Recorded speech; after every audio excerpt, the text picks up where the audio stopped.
Telugu Desam party నాయకులకు ప్రజల ప్రాణాల కంటే వాళ్ళ ఓట్లే ముఖ్యమైపోయాయి. తెలుగుదేశం పార్టీ ఏలూరు ఎంపీ పుట్టా మహేష్ యాదవ్ జిల్లా ఎస్పీకి ఒక సూచన చేశారు. మీరు విపరీతంగా డ్రంక్ అండ్ డ్రైవ్ కార్యక్రమాలు నిర్వహిస్తూ ఉన్నారు, దీనివల్ల మాకు రాజకీయంగా ఇబ్బంది వస్తుంది, తెలుగుదేశం మీద ఇదంతా నెగిటివ్ గా మారుతోంది, చలాన్లు కూడా వేస్తూ ఉన్నారు, మీరు ఈ అంశాన్ని బ్యాలెన్స్ చేయాలి, మీరు ఈ విధంగా డ్రంక్ అండ్ డ్రైవ్ నిర్వహించి తాగి వాహనాలు నడుపుతున్న వారికి చలాన్లు విధిస్తే అది చివరకు మాకు రాజకీయ సమస్యగా మారుతుంది, కాబట్టి దీన్ని మీరు బ్యాలెన్స్ చేయాలని జిల్లా ఎస్పీకి చెప్పారు. దాంతో జిల్లా ఎస్పీ వివరణ ఇచ్చే ప్రయత్నం చేశారు.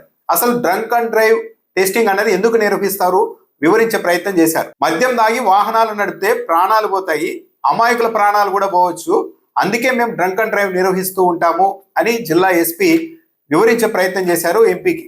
కానీ ఎంపీ ఆ తర్వాత కూడా మాట వినడం లేదు. ఇది రాజకీయంగా మాకు ఇబ్బంది అవుతుంది, రోజుకు 30కి పైగా ఫోన్ కాల్స్ నాకు ఇలాంటి వాటి మీదే వస్తూ ఉన్నాయి అని చెప్పడంతో పాటు పోలీస్ స్టేషన్లకు తెలుగుదేశం పార్టీ మండల అధ్యక్షులు వెళ్తే అక్కడ వాళ్ళు పనులు చేసుకునేలాగా హెచ్హెచ్ఓలు సహకరించేలా మీరు చూడాలి, వాళ్ళు వస్తూ ఉంటారు, పనులు చేసి పెట్టాలి, వాళ్ళు పనులు చేసుకునేలాగా స్టేషన్ హౌస్ ఆఫీసర్లు సహకరించాలి అని డైరెక్ట్ గా జిల్లా ఎస్పీ దగ్గర, అది కూడా జిల్లా అభివృద్ధి సమీక్ష కార్యక్రమంలో అందరి ముందే ఎంపీ విజ్ఞప్తి చేశారు.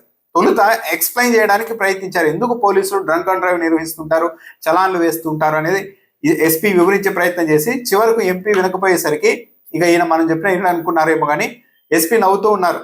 డ్రంక్ అండ్ డ్రైవ్ నిర్వహించొద్దండి, చలాన్లు వేయవద్దండి, మా పార్టీకి నష్టం వస్తుంది, తెలుగుదేశం పార్టీ మండల అధ్యక్షులు పోలీస్ స్టేషన్కి వస్తే వాళ్ళు అక్కడ పనులు చేసుకునేలాగా అక్కడున్న స్టేషన్ హౌస్ ఆఫీసర్లు సహకరించేలా మీరే చూడాలి, బ్యాలెన్స్ చేయాలి అని చెప్తూ ఉంటే నవ్వుతున్నారు ఎస్పీ గారు ఇంకేం చేయలేక. ఒక ఎంపీ అయి ఉండి ఇలాంటి విజ్ఞప్తులు చేస్తున్నప్పుడు ఇంకా మనం ఏం చేయగలం అన్నట్టుగా ఎస్పీ నవ్వుతూ ఉన్నారు. అంటే ఇక్కడ అర్థమవుతున్నది ఏంటి, ఓట్ బ్యాంకు ముఖ్యం, ఓట్లు ముఖ్యం. సాధారణంగా మద్యం దాగి వాహనాలు నడిపితే వాళ్ళు మద్యం దాగి వాహనాలు నడుపుతుంటారో, గంజాయి దాగి వాహనాలు నడుపుతుంటారో, డ్రగ్స్ తీసుకొని నడుపుతుంటారో తెలియదు. ఒక ప్రమాదం జరిగితే వాళ్ళు మాత్రమే కాదు ఇబ్బంది, అమాయకులు ఎదురుగా వస్తున్న వాళ్ళు, ఎలాంటి మద్యం గంజాయి డ్రగ్స్ సేవించిన వాళ్ళు కూడా వీళ్ళు చేసే పనుల వల్ల అవతల వాళ్ళు కూడా ప్రాణాలు కోల్పోయే ప్రమాదం ఉంటుంది. కాబట్టి డ్రంక్ అండ్ డ్రైవ్ అన్నది నిర్వహిస్తే కనీసం తాగి రోడ్ల మీద విచ్చలవిడిగా వాహనాలు నడుపుకుండా ఉంటారని ఒక చెక్ అండ్ బ్యాలెన్స్ లో భాగంగా పోలీసులు ఆ ప్రయత్నం చేస్తూ ఉంటే మీరు అది కూడా చేయవద్దు, చలాన్లు విధించవద్దు, మాకు రోజు ఇవే ఫోన్ కాల్స్ వస్తూ ఉన్నాయి. ఎంపీ చేయాల్సిందేంటి, ప్రజాప్రతినిధి నిజంగా చిత్తశుద్ధి ఉంటే ఎవరైనా ఒకసారి నేను డ్రంక్ అండ్ డ్రైవ్ లో మద్యం దాగి వాహనం నడుపుతుంటే పోలీసులు పట్టుకున్నారు సార్ అన్నప్పుడు ఏం చేయాలి, ఎంపీ వాళ్ళని పిలిపించి చెప్పాలి, మద్యం దాగి వాహనాలు నడిపితే మీరే కాదు అవతల అమాయకులు కూడా ప్రాణాలు కోల్పోయే పరిస్థితి ఉంటుంది, కాబట్టి మీరు మద్యం దాగి రోడ్డు మీద ఎలా వాహనం నడుపుతారని ఎంపీ వాళ్ళకు క్లాస్ పీకాలి.